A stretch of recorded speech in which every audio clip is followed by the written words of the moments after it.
Offense ready to take over again. And following the interception, just any interception, are you a little bit more cautious when you start that next drive, or no, you just throw that out the window? I think you are. I don't think that there's any way you can run back out there and go, totally didn't affect me. Let's just go ahead and be loose with the football again. You're going to take care. And I think he's going to go. They're not going to get him. Touchdown, Chicago. A big play there. 75 yards. And the Bears are an extra point away from tying the football game. Well, go ahead and strap in, partner. Less than 2 minutes in, had the score on the one side. A quick answer, though, to get the equalizer. Sometimes you get that sense of urgency that ratchets up, right? When you give up an early touchdown like that, you just know you're like, okay, how do we go back and equalize things? Can we get it done fast? And they absolutely did. Essentially, we're back to even, aren't we? Parkey with the extra point, and we are tied at 7.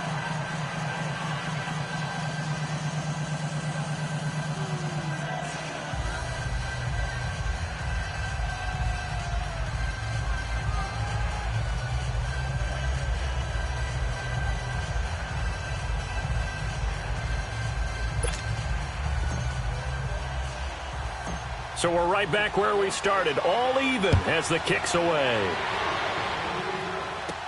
This is T.J. Logan to return it. Solid return, pretty good field position. They'll start at the 32-yard line. Arizona getting ready to go as they take the field. And they were able to punch it in the end zone last time. They'll be looking to do that again here for the defense. Obviously, they'll be looking to stop them from punching it back in the end zone. It always is punch-counter-punch, isn't it? And which team has the advantage? Well, let's just go back. Last time on offense, they rolled downfield, got into a good rhythm. You can see a little more bounce in and out of the huddle. You can see the sideline really get into the game. So defensively, you're thinking to yourself, how do we take that away from them? How do we get the advantage back? Pressure, and he's taken down. A Bear sack. And there they bring pressure from the inside, and they get home. Yeah, hard to block everyone, isn't it? And on this play, someone did not get blocked. He's the one who got home. 3rd and long for Prescott. And he's got Gresham. And they nearly get this all the way to midfield. Mark him down at the 49. And they're able to convert on 3rd with a solid gain of 23. 46.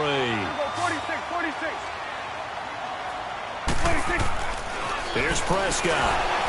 Under a heavy rush, and down he goes. Eddie Goldman busting through to get him for a loss of 6. You never want to give up a sack. From the O-line's perspective, they hate it for several reasons, especially because they felt like they let little brother down back there in the pocket. Oh, no doubt. They have a ton of pride, and they go into every job wanting to keep that guy clean. They want that uniform with no grass stains, no dirt, nothing on it, but it's really, really... And the pressure gets to him again. And that is the 3rd sack this offensive line has allowed this first quarter. Yeah, that puts him on pace. Let me do the rudimentary math here. To be sacked 12 times in a game. I know he's not going to go for that. I wonder if it's going to reshape what they decide to do on offense in terms of play calling. Well, I can tell you what, when he popped up, shaking his head, frustrated right now behind center. Toward the sideline, and that is a nice catch as he's able to tiptoe his way out of bounds. They get a big amount back, 18 yards, but they'll still look at a 4th down now. Here's the veteran punter Lee as he sends this one away. And now Chicago getting ready to go as they take the field. And coming off a one-play drive that was so deflating for the defense, what's their mentality? How do they rally here and stop this offense? Well, hopefully there's some determination that sets in because they weren't ready to go on the last one. Give all the credit to the offensive guys for getting it done, but to allow a run of that length, that's just not being prepared. So now, are they determined? Are they ready to read their keys and make the proper plays? And we'll see how determined they are. After the loss to start out, here's 2nd and 11.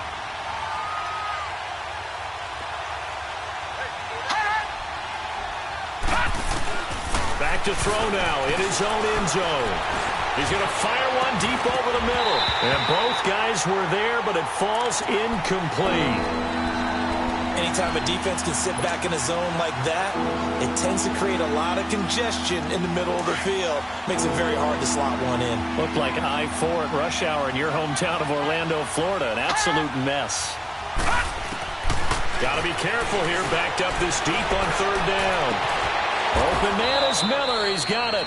In the wild card win last week, he had just 2 catches, and now he's got his first one here. He's such a good route runner. Shows it there on third down. Very proficient and a good pass. And you know what I've observed over the years in the NFL? The better a route runner you are, the more confidence your guy's going to have in you to go to you in important times because he can trust you being in the right spot, and they connected there and picked up a first down. It's a 7-yard carry to set them up with a 2nd and 3.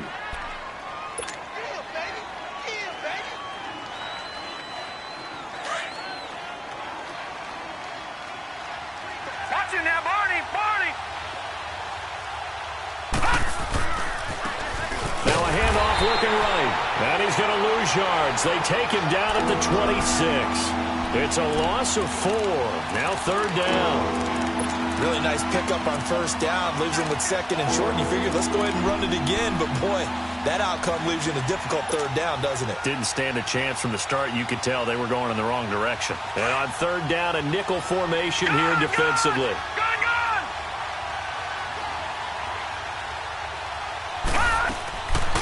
They'll look to throw here. The catch made by Miller. He had 2 catches in the wild card game, and he's matched that total in the first quarter here in this one. And a first down as well. That was a nicely run slant route, and what the receiver's trying to do is make the defender think he's going upfield for a deeper route and then breaks it off, usually after about 3 to 4 steps, and cuts towards the middle of the field. And now what he's trying to do is use his body to keep the defender away from the football and get the quarterback a really nice target. And his throw is going to be incomplete. Trey Burton, the one he was looking for. And it's 2nd down. Well, he kind of forced that one there, didn't he? It's almost like he predetermined where he was going to go with the football. Yeah, he wasn't really going through progressions. He wanted to go to his top guy. You do that against this defense, they'll make you pay, won't they? Yeah, they certainly will. They react very quickly to the thrown football. Now he'll look to throw here on 2nd and 10. And he'll bring it up here to right at the 40-yard line. It'll be a pickup of just 2, and that's going to lead to a third down. I know most of the time when the ball's in the air, you're thinking wide receiver, tight end, but running backs, they can be a big part of any passing offense nowadays. In search of 8 yards on third down. They've already converted 2 of these on this drive, 2 for 2. They'll drop to throw. He may try and run for this. And avoids the contact by sliding. The escapability in evidence there is that one good for 15 and a first. We just saw a nice example of why teams often bring in baseball guys to teach quarterbacks how to slide in key situations.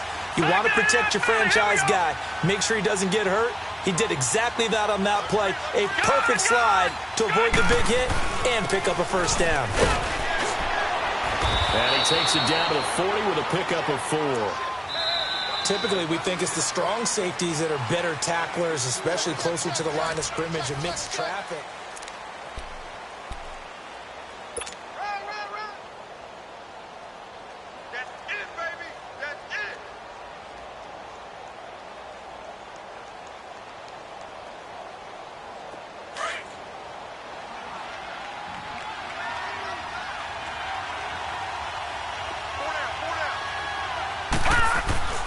Back to throw.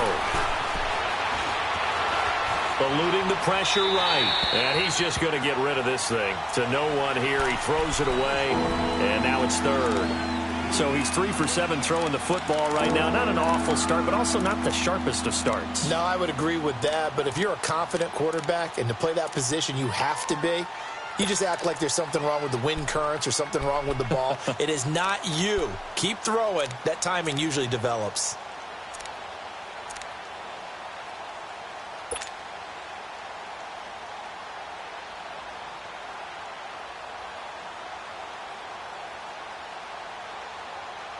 The Bears on third down. A perfect 3 for 3 as they look to keep that streak going. This will be 3rd and 6.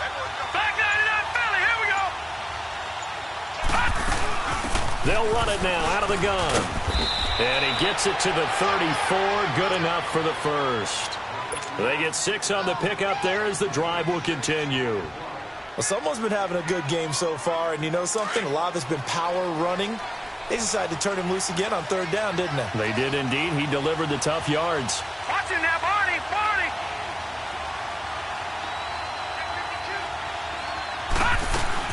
Running game working. They'll stick with it on 1st down. And he's going to fight his way forward here for a modest gain. Yeah, give him 4 yards there. It'll be 2nd and 6. This guy's well on his way now to a big game on the ground. It's another good run there. Puts him over the century mark in yardage, and we're still in the 2nd quarter. Gone!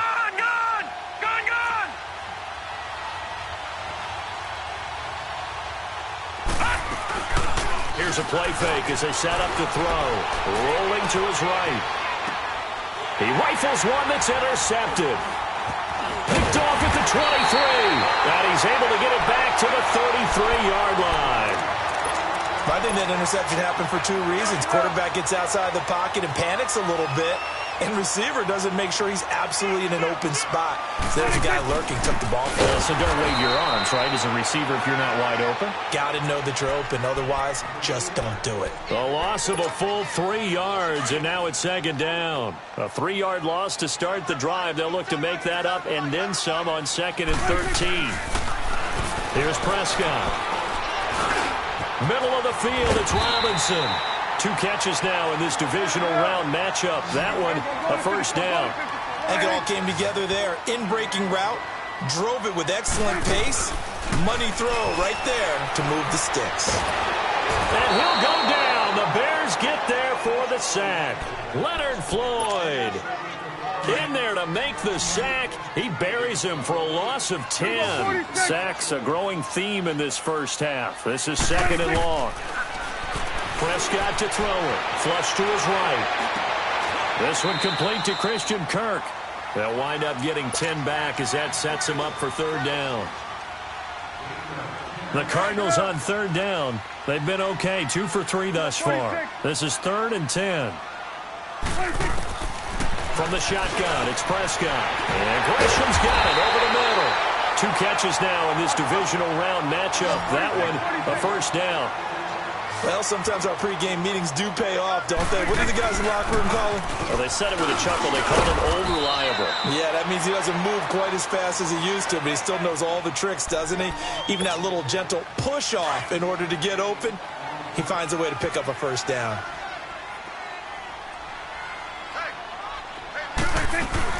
On 2nd down, Johnson.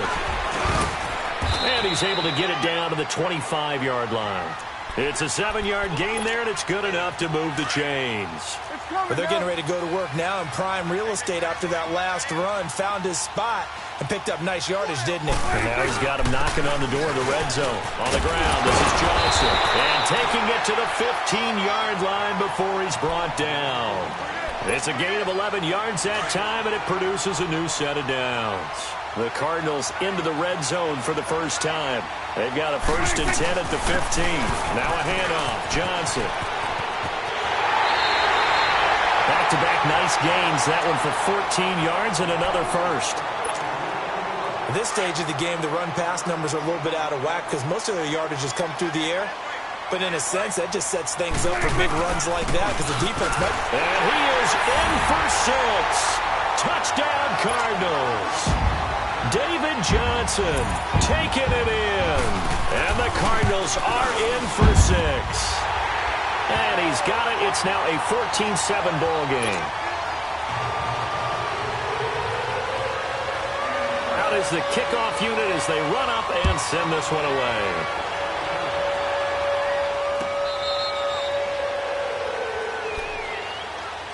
And now Chicago getting ready to go as they take the field. And 2 picks thrown here in this first half alone. We'll see how that affects him. Can't wait to see where his confidence is because the great ones, They'll throw 4 or 5 picks, and while it'll hurt their team, it won't hurt their confidence. They'll think something was just wrong with the ball or the wind or something was funny. It's never about them. That's how they stay so into the moment and into the game. And he's taken down but able to slip across the 35. A gain of 11 to kick off the drive, and it's a quick first down. I think the last 2 plays really illustrate how difficult it is to game plan against this guy because you know he can throw the football, but how about his use of legs as well? What we call those broken plays, you can't account for them. Yeah, those plays, those 2 that you just mentioned, a microcosm really of how he can hurt you. And now a throw on first down there, but it's incomplete. And he just gets rid of it, throws it away. A wise move there, looked like nobody open, now second down. They'll try again from the 36 on 2nd and 10.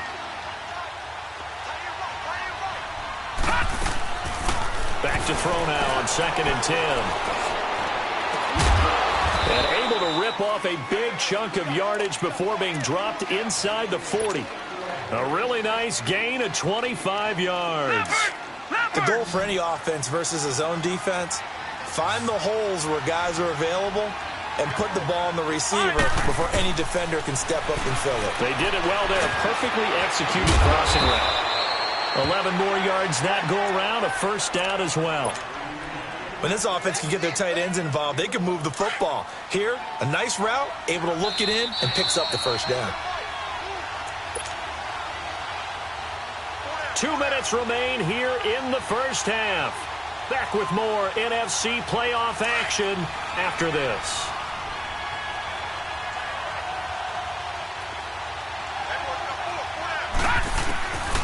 They'll set up to throw. He'll leave it for Cohen, complete. And inside the 20 before he's brought down. 10 more there and another first down. And now the passing game here in the second quarter starting to heat up a little bit. Don't you feel the rhythm starting to happen, right? You see it. Now the confidence is starting to rise. I think now as a play caller, because that has happened, you lean on it a little